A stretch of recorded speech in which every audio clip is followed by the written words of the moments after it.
Assalamualaikum warahmatullahi wabarakatuh. Selamat pagi dan salam sejahtera. Bagaimana keadaannya rekan-rekan? Semoga sehat ya. Oh ya, sebelumnya saya mengucapkan selamat Hari Raya Idul Fitri. Mohon maaf lahir dan batin bila ada tindak tutur perilaku saya yang kurang berkenan, khususnya kepada pemirsa. Ya, mohon maaf lahir dan batin.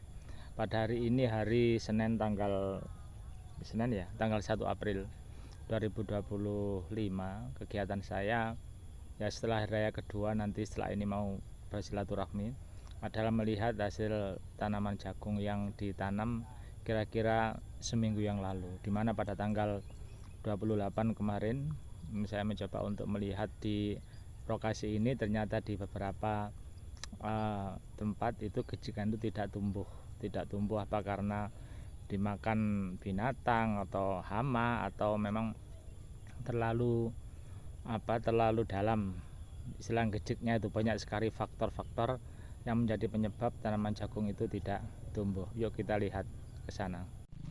Yang ada di depan ini sawah ladang yang ditanami dengan jagung, dimana kemarin saya menanam dengan menggunakan ADV jago mereknya. Untuk setiap itu teman-teman, untuk setiap botol 100 itu kalau tanaman padi itu kan menggunakan kalau tanaman padi itu kan menggunakan 5 kilo, sedangkan untuk tanaman jagung ini setiap botol 100 itu menggunakan sebanyak 3 kilo.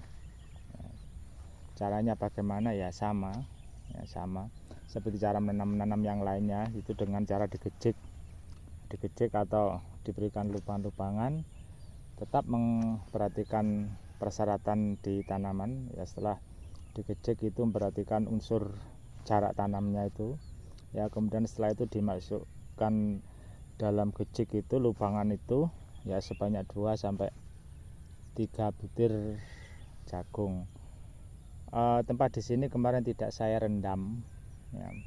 Ini langsung saya klidih, istilahnya klidih, langsung saya beli dari toko, kemudian digejik, kemudian langsung ditanam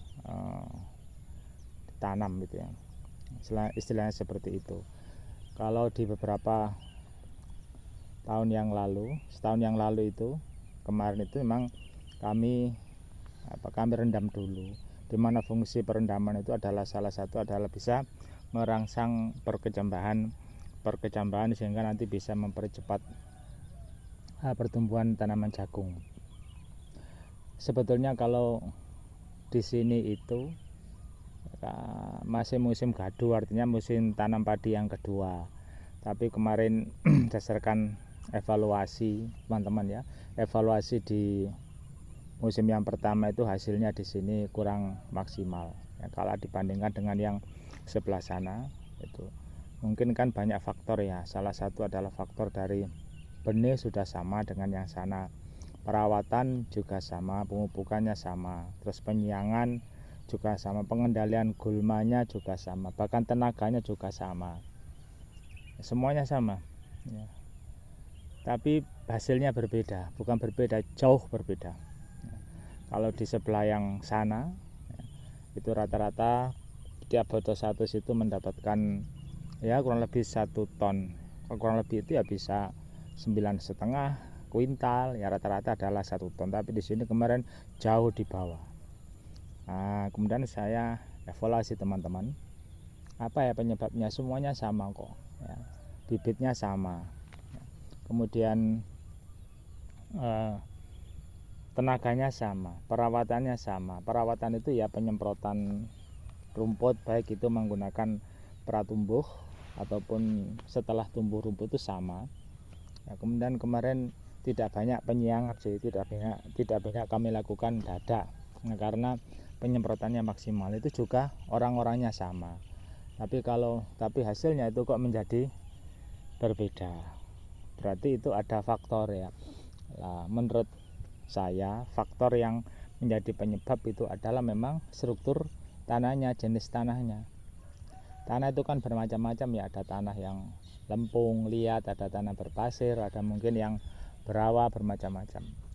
Penanaman apapun itu juga tergantung melihat pada jenis tanahnya ya. Misalnya kalau ada tanah yang ya seperti tanah liat lempung itu kan ya, itu kan mudah lembab, itu memang bagus untuk tanaman padi. Sedangkan tanaman yang agak berpasir gitu ya, itu memang bagusnya untuk tanaman jagung, karena jagung itu memang tidak terlalu banyak membutuhkan itu teman, tidak terlalu banyak membutuhkan air dibanding dengan tanaman padi, yaitu mirip dengan tebu gitu ya, tidak terlalu banyak membutuhkan air. Oleh karena itu di musim yang kedua ini, saya putuskan untuk saya tanam jagung.